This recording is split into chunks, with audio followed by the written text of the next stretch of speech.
Sejak 7 Oktober 2023, dunia menyaksikan tragedi kemanusiaan paling brutal di abad ini.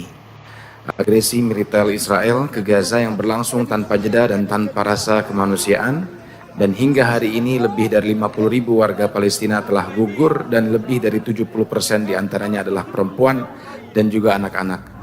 Lebih dari 13.000 anak-anak terbunuh, dan ini bukan sekedar statistik, ini adalah wajah nyata dari pembantaian massal yang terjadi setiap hari, setiap jam di hadapan dunia yang membisu.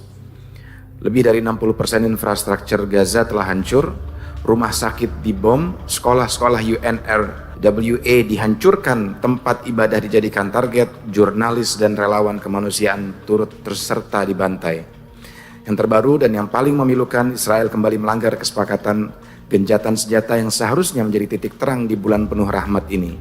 Justru di bulan Ramadan ini, Israel kembali melancarkan serangan brutal yang menghancurkan rumah sakit persahabatan Turki Palestina, satu-satunya pusat perawatan kanker di Gaza. Ribuan pasien kanker sampai sekarang kehilangan akses terhadap pengobatan yang vital. Bukan hanya itu, rumah sakit Nasser di Khan Yunus juga diserang yang menewaskan sedikitnya 5 orang, dan serangan ini menambah daftar panjang fasilitas kesehatan yang dihancurkan secara terang-terangan.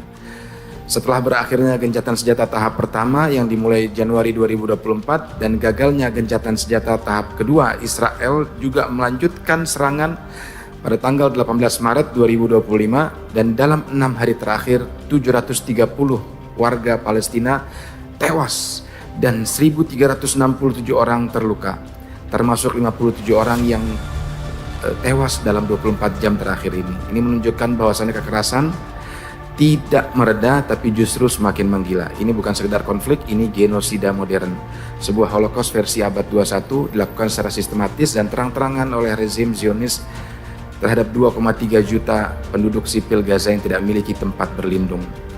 Ironisnya, yang dilakukan oleh pihak yang selama puluhan tahun menggunakan holocaust sebagai legitimasi politik dan narasi global, kini mengulang sejarah kelam itu tapi sebagai pelaku. Oleh karena itu, melalui forum yang terhormat ini, pertama saya menyampaikan apresiasi kepada pemerintah Republik Indonesia yang telah mengirimkan banyak bantuan kemanusiaan ke Gaza. Ini tanda bahwasannya pemerintah Indonesia mencintai warga Gaza, yaitu warga Palestina. Kami mendorong juga agar pemerintah terus melanjutkan upaya tersebut, baik bantuan moral maupun material, serta terus meningkatkan peran aktifnya di panggung diplomatik internasional melalui jalur bilateral PBB, OKI, dan semua kanal yang memungkinkan guna menghentikan pembantaian ini dan membuka akses penuh kemanusiaan ke Gaza.